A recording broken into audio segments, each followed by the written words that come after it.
अभी अभी तेजस्वी यादव का भी बयान स्पष्ट आ गया है कि जो मेरे वफादार हैं वो राष्ट्रीय जनता के दल के अधिकृत उम्मीदवार मेराज आलम है, और वफादारी के साथ यहाँ के तमाम लोग जो जनप्रतिनिधि हैं, जो उनके मानने वाले हैं, निश्चित रूप से एक एक प्रतिनिधि का वोट उनको मिलेगा और वो विजयी मधुबनी विधान परिषद से होंगे।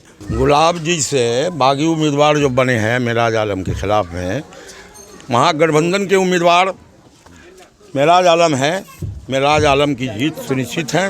अंतों अंत तक मेराज आलम को सारा प्रतिनिधि वोट करेंगे और उनकी विजय कामयाबी होगी। एमएलसी का भी चुनाव वही लड़ेंगे, एमएलए का भी चुनाव वही लड़ेंगे, लोकसभा का भी चुनाव वही लड़ेंगे, जिला परिषद में भी वही रहेंगे।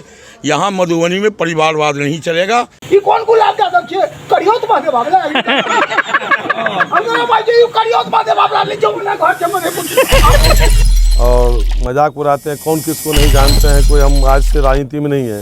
उनका घटिया सोच ही रहा है, इसके लिए हम लोग को हमको व्यक्तिगत खेद है जो इस तरह का उनका भाषा नहीं होना चाहिए। क्या यादव को गरियाने से मुसलमान का वोट आपको मिल जाएगा? इनडायरेक्ट फायदा पहुंचा रहे हैं एनडीए को।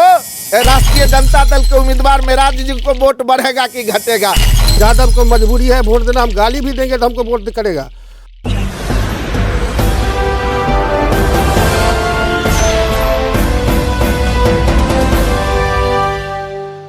सूबे के 24 सीटों पर एमएलसी चुनाव को लेकर राजनीतिक सरगर्मियां तेज हो गई है। हाल के दिनों में राज्य के सभी जिलों में पंचायत चुनाव संपन्न हुए हैं। मधुबनी जिले के 388 पंचायतों की चुनावों में हजारों प्रतिनिधि चुनकर अपने अपने कार्यभार संभाल चुके हैं।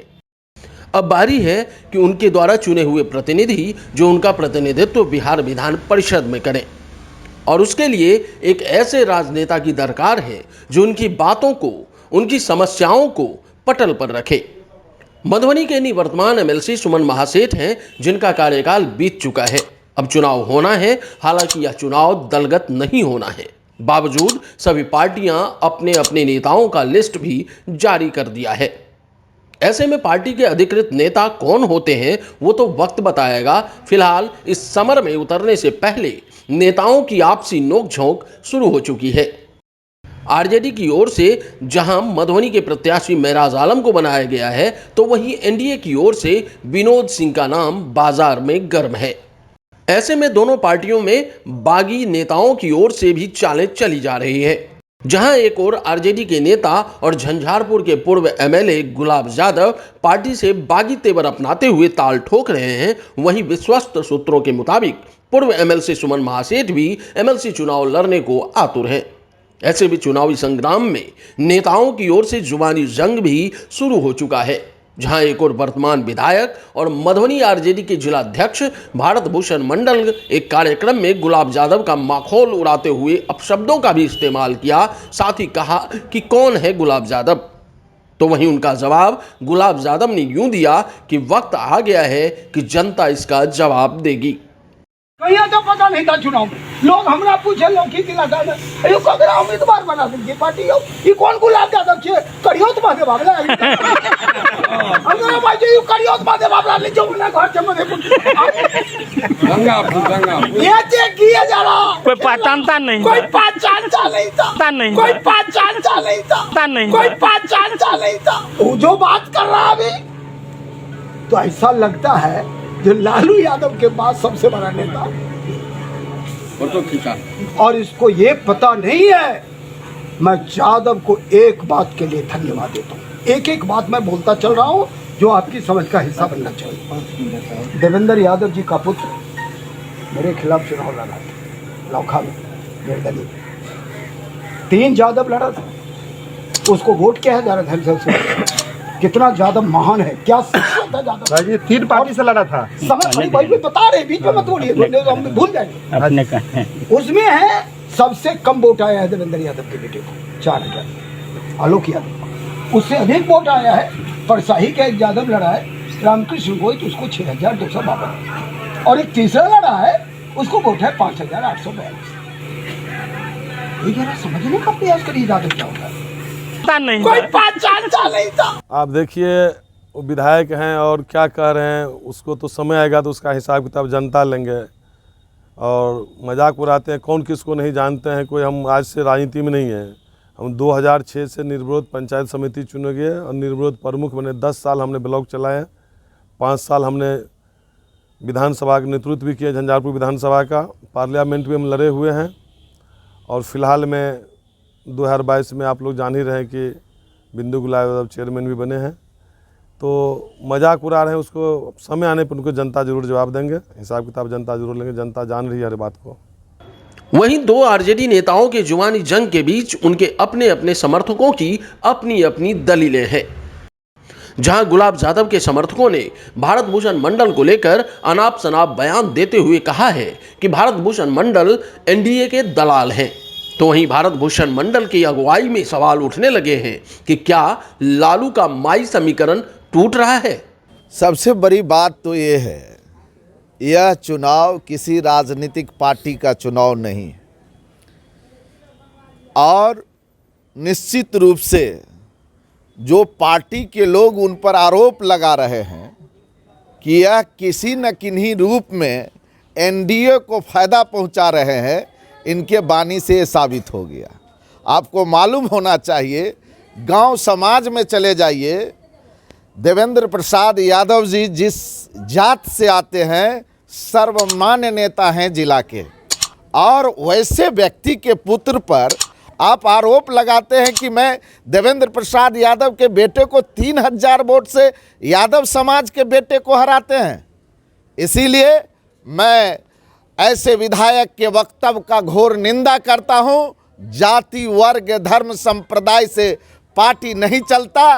किसी एक जात को गरिया देने से आप किसी पार्टी के विशेष हितकर हो सकते हैं, लेकिन चुनाव जिताने की ताकत अब आप में कहाँ रहा।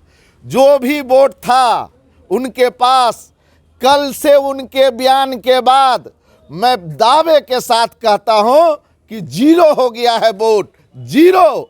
कोई देख लिया है किस वोट के आधार पर आप चुनाव जीते थे और जिस दल से आप रिलेटेड है उस दल का सबसे बड़ा समीकरण उस समाज को माना जाता है। समीकरण की बात भी कर रहे हैं, बोल रहे हैं कि हिंदू मुस्लिम जो एकता है उसकी प्रतीक है, हमने इसलिए मुस्लिम को टिकट दिया। अच्छी बात है। क्या यादव को गरियाने से मुसलमान का वोट आपको मिल जाएगा? यादव कहते हैं हम यादव और मुसलमान दोनों को लेकर चलते हैं, हो सकता है।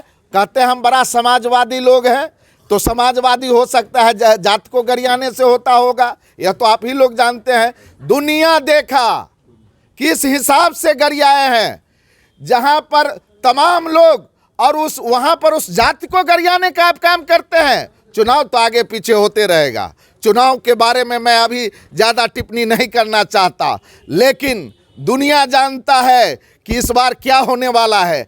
आप उसको झुठला रहे हैं, इनडायरेक्ट फायदा पहुंचा रहे हैं एनडीए को।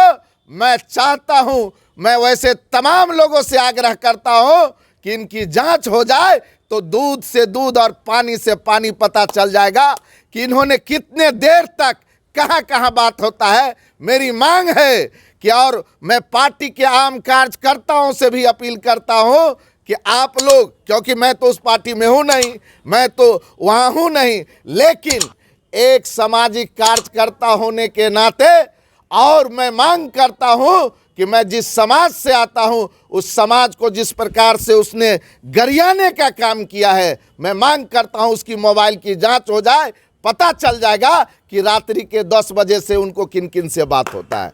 इसीलिए जांच का विषय है। बयान से राष्ट्रीय जनता दल के उम्मीदवार मेराज जी को वोट बढ़ेगा कि घटेगा, सही सही आप बता दीजिए। हम उनसे बात कर रहे थे, उन्होंने एक बात और कही, हम पार्टी को तोड़ने नहीं जोड़ने आए हैं और इसलिए सभी समीकरण को जोड़ते हुए आगे बढ़ना। देखिए, बहुत बड़ी विडम्बना की बात है कि जिस समय में इनको अध्यक्ष बनना था, हमारे साले हैं संजय यादव, उनको पता था कि विधायक गुलाब यादव के साथ गणेश यादव का बहुत ही अच्छा संबंध है, तो मेरे घर पर एक दिन नहीं कई दिनों वहाँ पहुँचे कि आप पर भी थोड़ा कीजिए, मुझे अध्यक्ष बनाएंगे। जब फ़ोन आता था उनका विधायक जी के मोबाइल पर, तो उनका एक ही कहना था कि सर आपका आदेश सलाखों पर रहेगा, आप एक बार आदेश कीजिएगा तो 10 कदम। लेकिन अभी का जो उनका मंशा है, गिरगिट क्या रंग बदलता है, उससे भी बदतर इसका स्थिति हो गया। और यादव विरोधी नीति उनका एकदम दिमाग में घुसा हुआ है कि यादव लोकहा विधानसभा से पहले देख ले 2000 पहले, उससे पहले यादव वहाँ जीता करता था। इनको लगा है कि अति पिछड़ा हम हैं, यादव को मजबूरी है वोट देना, हम गाली भी देंगे तो हमको वोट करेगा। और देवेंद्र यादव जैसे माननीय पूर्व मंत्री को उस हैसियत का नेता आज के डेट में मधुबनी जिला में किसी भी पार्टी में नहीं है। उनके खिलाफ में वो बोला करते हैं, माननीय गुलाब यादव को गाली दिया करते हैं। मैं इस चीज़ को कड़ी भर्त्सना करता हूँ, निंदा करता हूँ कि या यदि आप पार्टी में हैं तो संयम बरतें, अन्यथा ये अच्छी बात नहीं है। यादव को गाली देना सिर्फ उसका यादव को टारगेट लेके ही चला करते हैं। यह लहजा तो हम लोग को बहुत ही खराब लगा है। जो एक अध्यक्ष जी सम्मानित पद पे विधायक भी हैं और हमारे राष्ट्रीय जनता दल के अध्यक्ष भी हैं और लगभग उम्रदराज भी हैं, और यह उनका जो कल स्टेटमेंट आप लोग के माध्यम से, चैनल के माध्यम से जो सुनने को मिला, इससे हम लोग को बहुत तकलीफ़ हुआ। जो एक पूर्व सांसद देवेंद्र यादव के पक्ष में भी उन्होंने बहुत आपत्तिजनक बात बोले। चुनाव में हार जीत लगा रहता है, जो माने जनता के बीच में है, कौन हारा कौन जीता इस पे नहीं जाना चाहिए। और उसके बात को लेकर के कहे कि उनकी औकात यही है, जो 4000 वोट आया, 3000 वोट आया, उनके बेटा को चुनाव हरा करके हम जीते। ये आज किसी यादव एक समुदाय के प्रति ज़्यादा उनको आक्रोश देखा गया। और एक अध्यक्ष भी हैं जिला के, सम्मानित है, यही यादव, यही मुस्लिम समुदाय के लोग, या चाहे जो भी A to Z, राजद अब कोई यादव और मुस्लिम की वोट बैंक नहीं रही है, यादव A to Z की पार्टी है।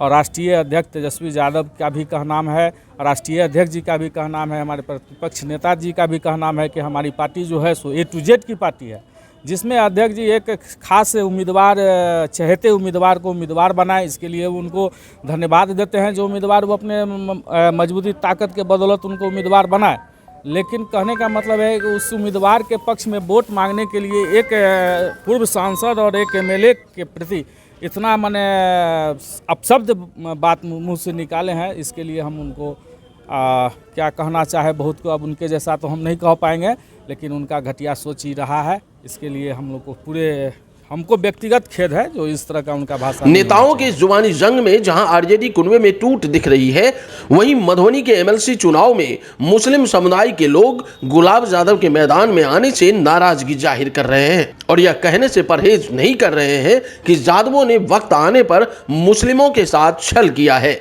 जबकि गुलाब यादव की बेटी बिंदु गुलाब के जिला परिषद अध्यक्ष बनने के समय मुस्लिमों ने उनका साथ दिया था। लिहाजा चाहिए कि यादवों को एकजुट होकर आरजेडी प्रत्याशी मेराज आलम के पक्ष में समर्थन करें।